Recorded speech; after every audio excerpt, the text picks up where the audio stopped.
Assalamualaikum warahmatullahi wabarakatuh. Perkenalkan, nama saya Bella Putri, NIM 20102040066 dari kelas Tadris Biologi 3B. Baik, di sini saya akan menjelaskan tentang produktivitas. Pengertian produktivitas. Produktivitas adalah laju reproduksi biomasa. Jadi berbeda dengan standing crop yang menyatakan jumlah biomasa dari ekosistem pada saat tertentu. Kajian produktivitas ini merupakan bagian yang terpenting dalam ekologi. Ini meliputi efisiensi dan berbagai bentuk ekosistem dan juga mengenai perbaikan produksi dari ekosistem binaan. Produktivitas dapat dibagi dalam dua bentuk. Pertama, produktivitas primer dan meliputi produksi materi organik baru pada tumbuhan atau autotrof. Kedua, produktivitas sekunder meliputi produksi materi organik baru pada hewan atau heterotrof. Yang pertama, produktivitas primer merupakan laju penambahan energi yang dilakukan oleh produsen. Produktivitas primer menunjukkan jumlah energi cahaya yang diubah menjadi energi kimia oleh autotrof suatu ekosistem selama suatu periode waktu tertentu. Total produktivitas primer dikenal sebagai produktivitas primer kotor atau gross primary productivity. Tidak semua hasil produktivitas ini disimpan sebagai bahan organik pada tubuh organisme produsen atau pada tumbuhan yang sedang tumbuh. Karena organisme tersebut menggunakan sebagian molekul tersebut sebagai bahan bakar organik dalam respirasinya. Proses-proses dalam produktivitas primer. Yang pertama, proses fotosintesis. Dalam proses ini hanya sebagian kecil energi cahaya yang dimanfaatkan. Diperkirakan dari sejumlah energi cahaya yang sampai pada tumbuhan. Hanya 1-5% dapat diubah menjadi energi kimia. Pemanfaatan energi cahaya yang membentuk karbohidrat dalam fotosintesis meliputi beberapa proses kimia yang sangat kompleks, termasuk dengan biokalisatornya yang berupa enzim. Secara sederhana, reaksi fotosintesis dapat dituliskan sebagai berikut. 6CO2 ditambah 6H2O ditambah energi radiasi menjadi 6C 6H12O6 tambah O2. A menunjukkan dari udara atau hasil respirasi, yang B menunjukkan dari tanah, yang C menunjukkan diabsorpsi oleh pigmen dalam daun atau klorofil, yang D gula dalam sel tumbuhan. E dilepas ke udara atau dipakai dalam respirasi.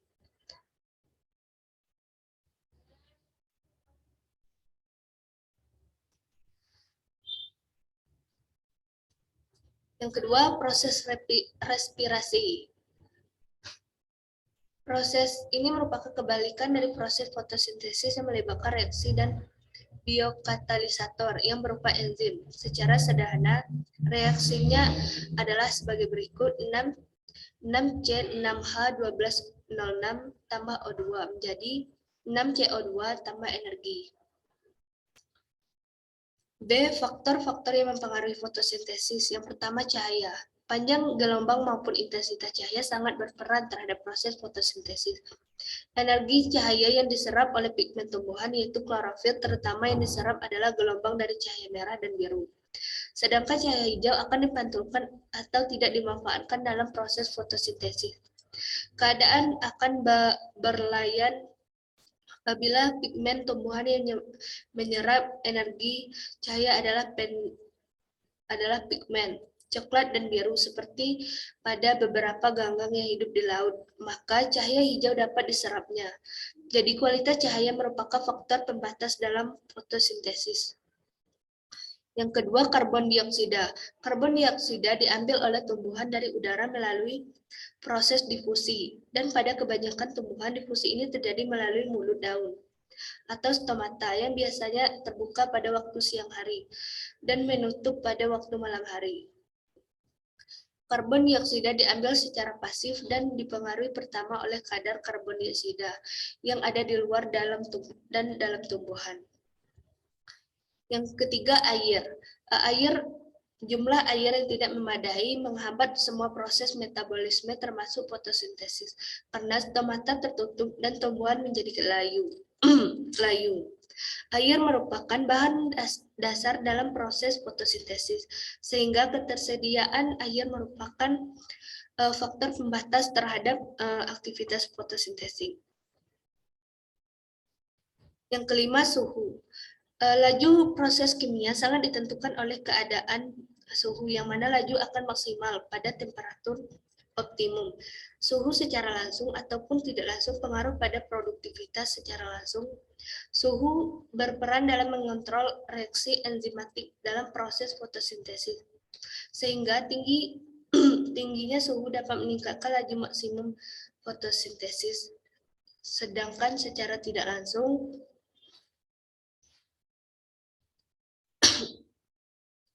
yang keenam, struktur dan komposisi komunitas. Struktur dan komposisi komunitas sangat menentukan produktivitas. Bentuk pohon, perdu, dan herba yang hidup pada habitat yang sama akan menghasilkan produktivitas yang berbeda. 7. Jenis dan umur tumbuhan. Perbedaan laju pertumbuhan di antara jenis-jenis yang berkompetisi dalam suatu ekosistem merupakan kejadian yang alami. Dengan demikian, yang terjadi pula perbedaan produktivitas pada fase pertumbuhan yang berbeda atau pada umur yang berbeda. Dari suatu jenis yang sama, tumbuhan akan mencapai produktivitas maksimal pada fase muda ketika tubuh tumbuhan meningkat, energi yang difiksasi lebih banyak digunakan untuk mengelola tubuhnya. Produktivitas yang berlebih digunakan untuk membentuk produktivitas yang bersih secara teratur menurun dalam masa pemasakan. Yang kelapa, peneduhan. Bentuk, geometri tumbuhan dan kerapatannya sangat berperan dalam menentukan efisiensi ekosistemnya.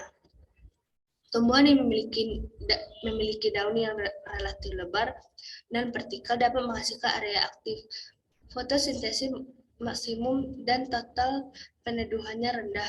Informasi tentang faktor-faktor yang mempengaruhi produktivitas primer pada setiap tanaman terjadi pada tingkatan yang spesifik, keadaan yang sama, dan juga terjadi pada daun yang terisolasi. Dalam hal ini, memperhatikan salah satu faktor yang kompleks yang mempengaruhi produktivitas primer, yaitu struktur 3 dimensi dari suatu kanopi vegetasi. Baik, hanya itulah yang dapat saya jelaskan. Jika terdapat kekurangan, saya minta maaf. Saya tutup dengan Assalamualaikum warahmatullahi wabarakatuh.